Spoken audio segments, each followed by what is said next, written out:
नमस्कार मित्रांनो, माननीय शेख इलियास शेखराव, मी राहणार वळपट, तालुका परतूर, जिल्हा जालना. मी एक सामान्य शेतकरी.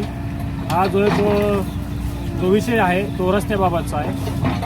आज तहसीलदारनं जे आमच्या विरुद्ध जो तो आदेश पारित केलेला आहे तो म्हणजे कलम 143 1966 कलम 143 नुसार सर्व नंबर बांधवरून देण्याची मागणी यांनी केली आणि ती जी आहे ती पारित केलेली ती म्हणजे तहसीलदारांनी. आणि मी तुम्हाला सांगितलं होतं मित्रांनो, जो हा रस्ता आहे माननीय शेतकरीला ज्यांनी त्यांनी आमच्यावर अर्ज केलेला आहे त्यांना पर्याय रस्ता असून सुद्धा माननीय तहसीलदार आणि मंडळ अधिकारी आणि तसेच तलाठी यांनी सगळ्यांनी मिळून हा षडयंत्रातला आहे. म्हणून हे सगळे लाच रुपये देऊन कार्यक्रम चालू आहे आणि याच्यावर सरासर शेतकऱ्याचं नुकसान होत आहे. तुम्ही बघू शकता मित्रांनो, हे माझं शेत आहे आणि ही बघा ही ऊस लागवड आहे.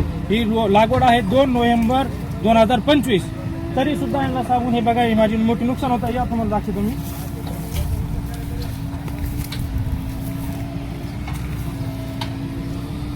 माननीय तहसीलदार साहेबांना माझी एकच विनंती आहे, जर शेतकरीला पर्यायी रस्ता असला तो कोणत्या कलमानुसार दुसरा रस्ता देता येतो त्याची मला माहिती द्यावी, ही माझी नम्र विनंती. आणि तसेच तलाठी साहेब, महसूल अधिकारी, तसेच मंडळ अधिकारी यांनाही मी सांगू इच्छितो, जर आणि कलम 1966 कलम 143 नुसार जर रस्ता द्यायचा सर्व नंबरवरून तर तो सरासर कलमानुसार 8.25 फुटाचा देऊ शकतो आणि यांनी जो आदेश दिलेला आहे 10 फुटाचा केलेला आहे. हे सरासर आमच्यावर अन्याय होत आहे आणि यांनी आमच्यावर मारण्याचा प्रयत्न बी केलेला आहे. तुम्ही बघू